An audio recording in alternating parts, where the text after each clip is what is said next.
अच्छा, तो मैं क्या कह रहा था। हाँ कि क्या होता है कि कुछ जानवर हैं सॉरी, कि वार्म ब्लडेड, और वो अपनी बॉडी के टेम्परेचर को मेंटेन कर सकते हैं। और इसी तरह एक्टोथर्म है, वो बाहर के टेम्परेचर से, बाहर के इन्वायरमेंट से एनर्जी को इनटेक कर सकते हैं। ठीक है। तो इसी तरह कुछ जानवर ऐसे हैं जो सारा दिन, या फॉर एग्जांपल कुछ जानवर बहुत ज्यादा जहां पर बर्फ पड़ती है, जिस तरह वाइट रीच, ठीक है, वाइट बियर होता है एक जगह पर, वहां 5 से 6 महीने तक बर्फ पड़ती रहती है। कोई बात करना चाह रहा है क्या? तो 5 से 6 महीने तक वहां बर्फ पड़ती रहती है। चुनाचा वो क्या करता है कि जब 6 महीने बर्फ पड़नी होती है, वो एक गार के अंदर चला जाता है, और क्योंकि वहां वो गार भी बिल्कुल ढक जाती है बर्फ से, वो कुछ नहीं खाता, वहां बिल्कुल साइलेंटली विदाउट मूवमेंट वहां पर पड़ा रहता है।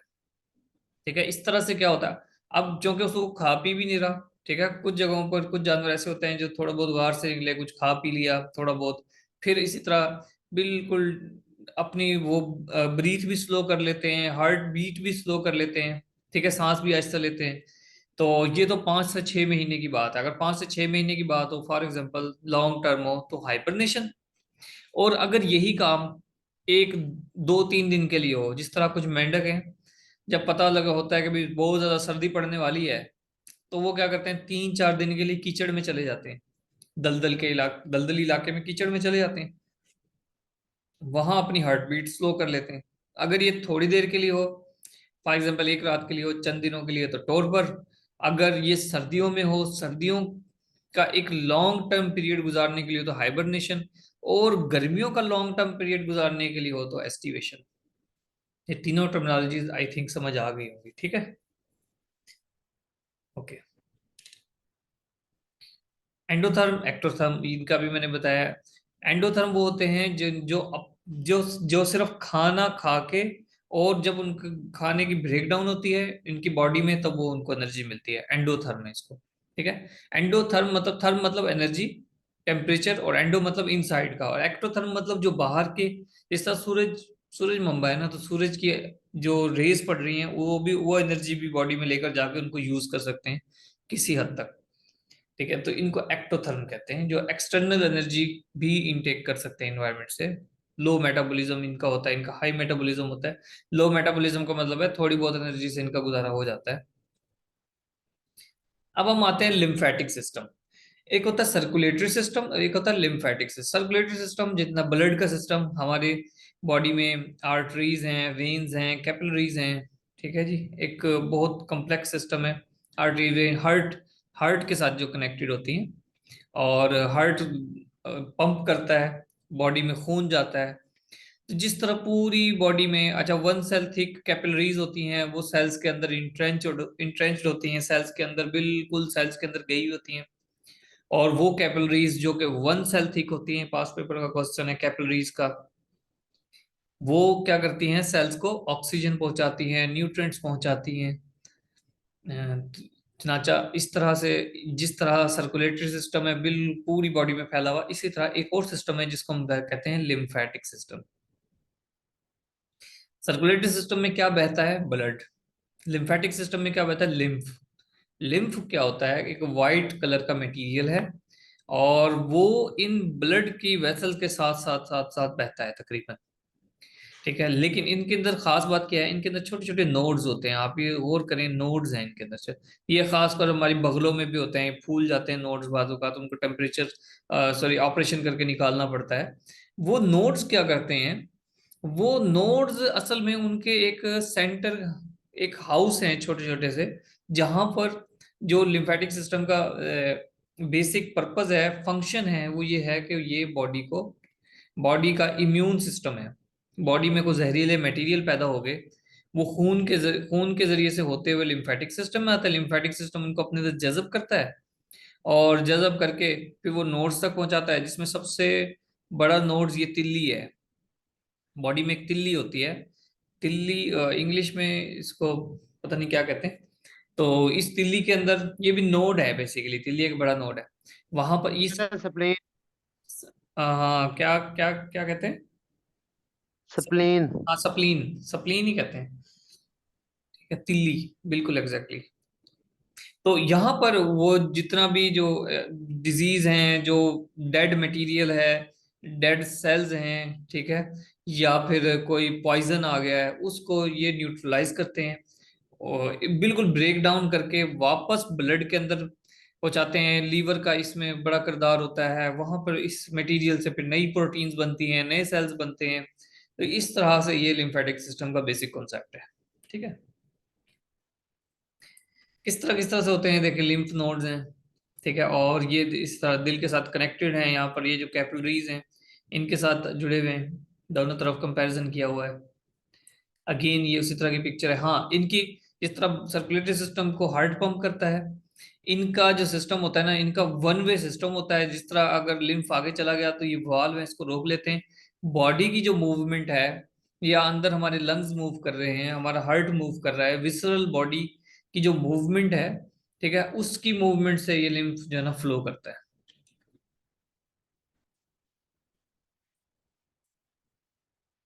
ठीक है, ओके ओके। ठीक है, अब हम जिस तरह ग्लैंड्स ग्लैंड्स के बारे में पढ़ लेते हैं, या थोड़ा सा इनको देखेंगे। इसमें दो क्वेश्चन आए हुए हैं, तो आपको अंदाजा हो जाएगा किस तरह के क्वेश्चन आते हैं। पैंक्रियाज एक ग्लैंड है, ठीक है, और ग्लैंड्स क्या होता है, एक बॉडी है, बॉडी के ऑर्गन्स हैं जो मुख्तलिफ किस्म के हार्मोन्स सिक्रीट करते हैं। उन हार्मोन्स का डिफरेंट फंक्शन होता है। हार्मोन्स क्या हैं, डिफरेंट किस्म के केमिकल्स हैं जो ग्लैंड से रिलीज होते हैं, बॉडी में जाते हैं।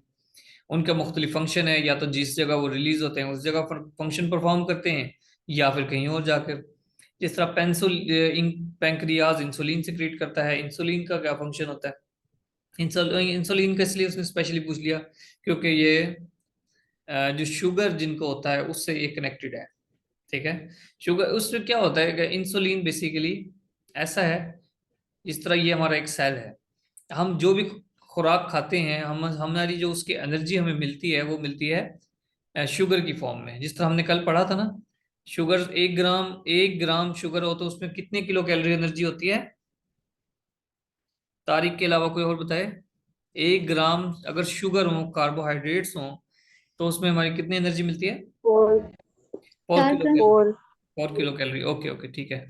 अब क्या होता है कि अब ब्लड यहाँ पर ये कैपिलरी है, और कैपिलरी से शुगर के मॉलिक्यूल्स यहाँ पर आते हैं सेल के इस जगह, सेल के बाहर इकट्ठे होते हैं, और सेल के बाहर इकट्ठे होने के बाद सेल के उन्होंने अंदर जाना होता है शुगर के मॉलिक्यूल ने।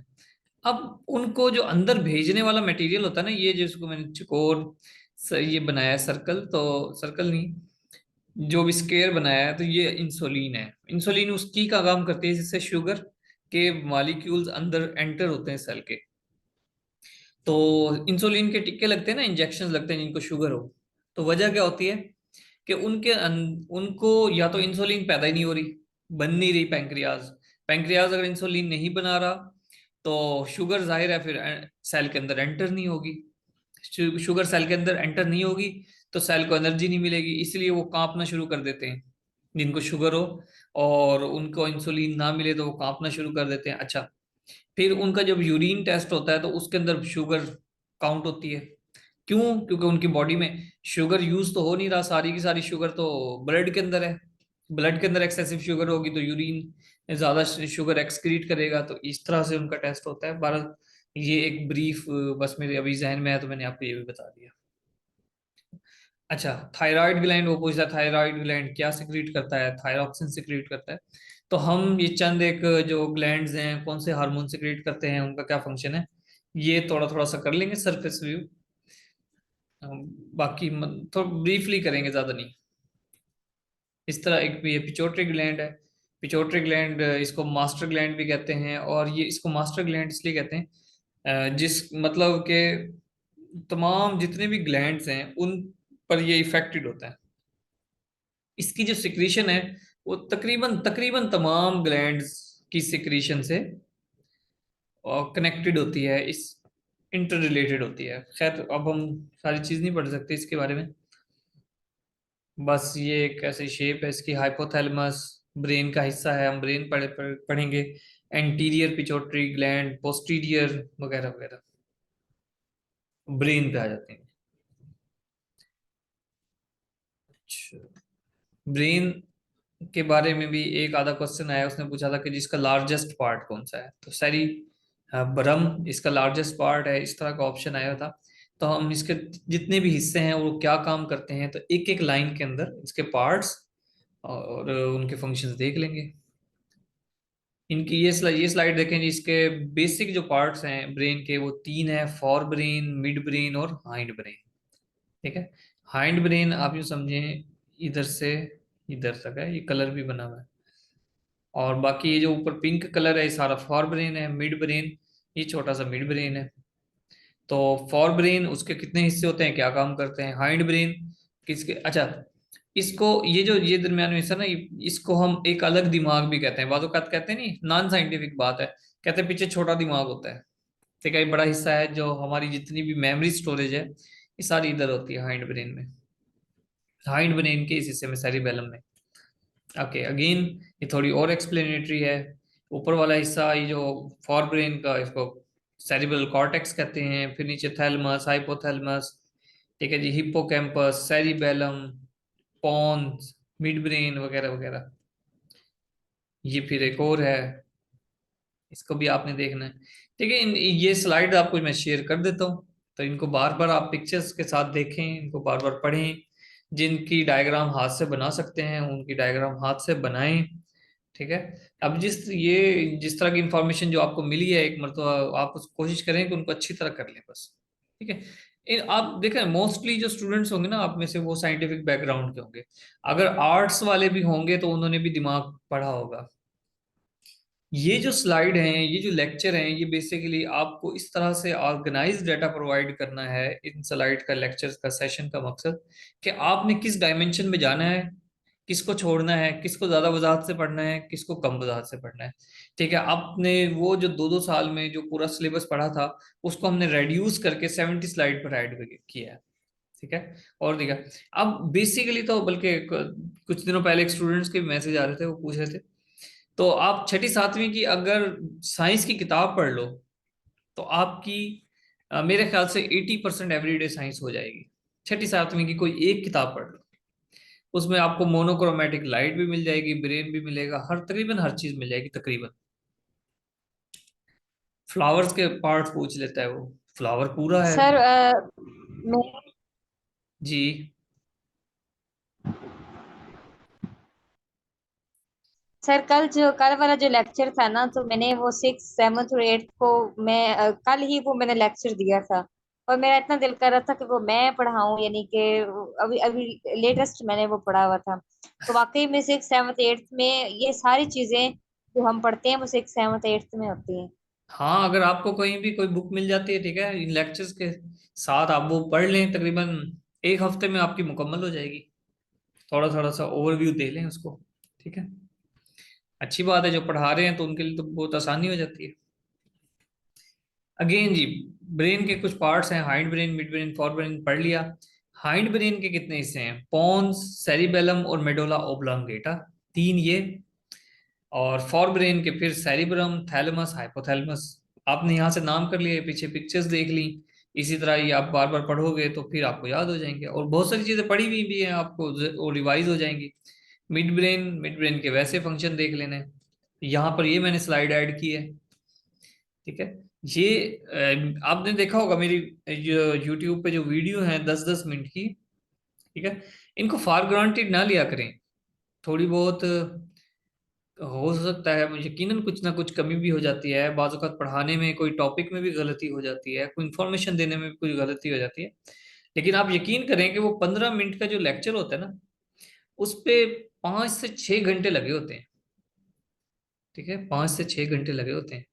पास पेपर से इंफॉर्मेशन लेना, उनको अरेंज करना, उनको स्लाइड्स बनाना, उसको अपलोड करना, रिकॉर्ड करना, ठीक है, बार बार रिकॉर्ड करना, तो वो अब देखें एक यही स्लाइड है, आपने तो अगर जिस तरह भी कौन बता रही थी टीचर है, अगर व्हाइट बोर्ड पे पढ़ाना है तो याद किया आपने, पढ़ा दिया।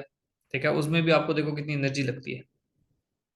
तो ये बहुत अच्छी स्लाइड है, कहने का मकसद है कि ये बहुत अच्छी स्लाइड्स हैं और इनको आपने दिल से याद करना है। अभी मैंने पिछले दिनों अपने एक स्टूडेंट को मैसेज किया, मैंने कहा आपने फलां जगह से लेक्चर लिए थे, मुझे ना काइंडली नोट्स शेयर करें।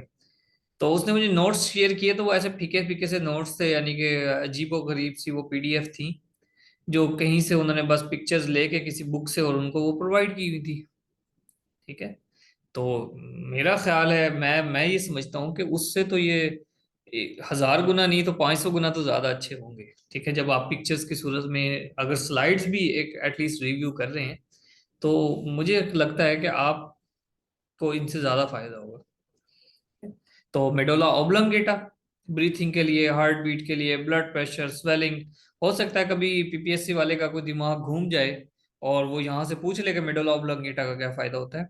इंफॉर्मेशन स्क्रीनिंग नहीं पूछेगा, heart beat, breathing, blood pressure ये तो पूछ सकता है। अगर हार्ट बीट को कंट्रोल करता है तो ब्लड प्रेशर को भी करता है। तो ये दो ज्यादा इंपॉर्टेंट है। सेरिबेलम का क्या फायदा होता है, इन बोन्स का क्या फायदा होता है, इनको ये आप देख लीजिएगा। मिड ब्रेन, टैक्टाइल और ऑडिटरी इनपुट। ठीक है, यानी कि छूने और सुनने की जो हिस्सा है वो मिड ब्रेन के अंडर है। फिर thalamus, hypothalamus, pineal gland, pituitary gland, इनके क्या, पिट्यूटरी ग्लैंड के तो मल्टीपल फंक्शंस हैं और उसको हम देखेंगे। हाइपोथैलेमस बॉडी का टेम्परेचर, ठीक है, हंगर, थर्स्ट, जितनी भी डिजायर्स हैं मुख्तलिफ किस्म की, वो सारी हाइपोथैलेमस से रिलेट करती हैं। अब आ जाते हैं नर्व्स। अब एक पूरी का पूरा जाल है हमारा सर्कुलेटरी सिस्टम का, और फिर लिम्फेटिक सिस्टम का, फिर इसी तरह एक बहुत बड़ा जाल फैला हुआ है नर्व्स का। ठीक है।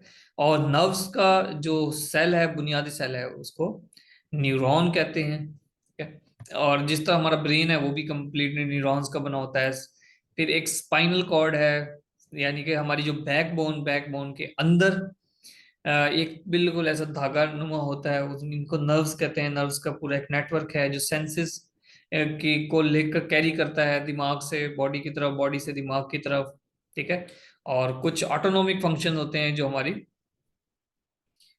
ये स्पाइनल कॉर्ड कंट्रोल कर देती है।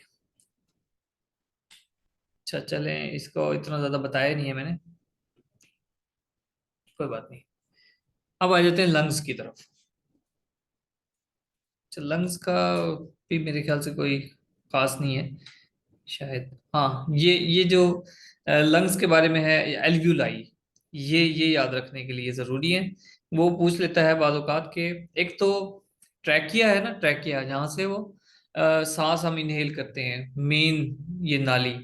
और उसके बाद वो जो बिल्कुल डिवाइड होते होते वो जो आखिरी थैलियां बनती है ना गैस की, जहां पर हवा इकट्ठी होती है, उसको क्या कहते हैं, एल्वियोलाई। ये आपने ये याद लाजमी याद रखना है। ठीक है। मैं आपको हाईलाइट कर रहा हूँ वो चीजें जो ज्यादा इंपॉर्टेंट है, इंटरेस्टिंग है, वो पूछी जा सकती है, उनको हाईलाइट कर रहा हूँ। अच्छा, डायफ्राम का वर्ड यहाँ पर आया हुआ है। डायफ्राम क्या होता है कि हमारे लंग्स के नीचे बिल्कुल एक मसल का बैग होता है। ठीक है, मसल का बैग जो कि हमारी बॉडी के अंदर एक कैविटी प्रोड्यूस करता है।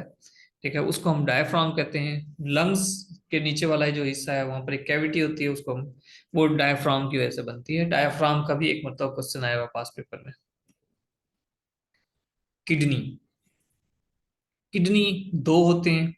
ठीक है, और उनसे निकलने वाली नालियों को क्या कहते हैं, ब्लेड। फिर उसके बाद मतलब यूरेटर, फिर ब्लेडर। और किडनी के अंदर वो जो यूनिट है, जो किडनी का काम क्या होता है, फिल्टर करना, ब्लड को फिल्टर करना। और वो जो मेन अंदर इसका यूनिट है, नेफ्रॉन, उसको आपने समझना है। ठीक है, नेफ्रॉन के अंदर जो बूमेन्स कैप्सूल है, ग्लोमेरुलस है। अच्छा, मैं सरफेस व्यू दे रहा हूँ, ठीक है ना, आपको कोई इशू तो नहीं है ना? बाद में कहेंगे ये इससे अच्छा तो हम पढ़ा लेते हैं।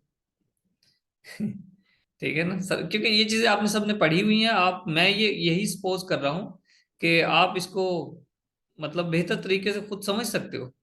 आपको बस मैं रिवाइज करवा रहा हूँ कि ये चीजें हमने पढ़ी हुई हैं। ठीक है, अब जिस तरह वुमेन्स कैप्सूल है, ग्लोमेरुलस है, ये चीजें आपको इश्यू तो नहीं होगा ना बाद में? कोई ऐसा तो नहीं बिल्कुल निकम्मा हो मेरी तरह? हाँ भाई, आप में से कोई ऐसा तो नहीं होगा नहीं नहीं